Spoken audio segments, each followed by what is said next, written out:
हैं।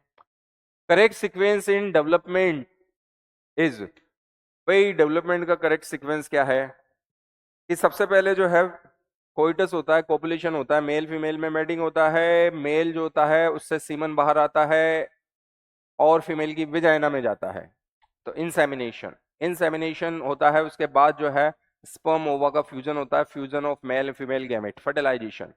और फर्टिलाइजेशन जो होता है, तो फर्टिलाइजेशन यहाँ पर जो चारों ऑप्शन में देख लो आप, फर्टिलाइजेशन से कहानी शुरू की गई, तो फर्टिलाइजेशन जो है सबसे पहली चीज तो जो है वो क्या आ गई है बेटा, फर्टिलाइजेशन जो है वो आ गया है कि फर्टिलाइजेशन होना है, फर्टिलाइजेशन।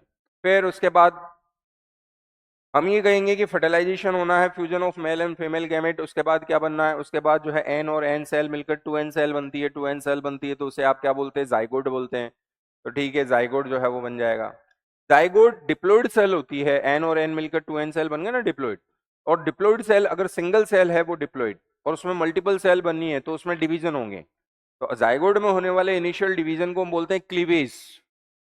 जाइगोट जो है वो 2n सेल है बेटा, और उसमें होने वाले इनिशियल डिवीजन को हम क्या बोलते हैं, क्लीवेज।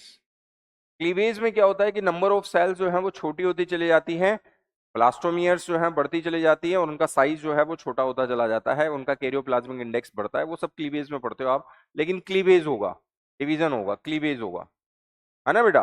क्लीवेज के बाद फिर एम्ब्रियोनिक स्टेजेज आएंगी, और एम्ब्रियोनिक स्टेजेज में आएंगी सबसे पहले मोरूला, फिर ब्लास्टुला, फिर गैस्टुला।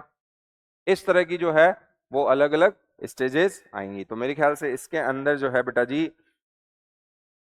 जो कहानी है, सबसे बेस्ट जो इसके अंदर आंसर आ रहा है वो यही आ रहा है, यही आ रहा है, करेक्ट सीक्वेंस जो है वो यही आ रहा है।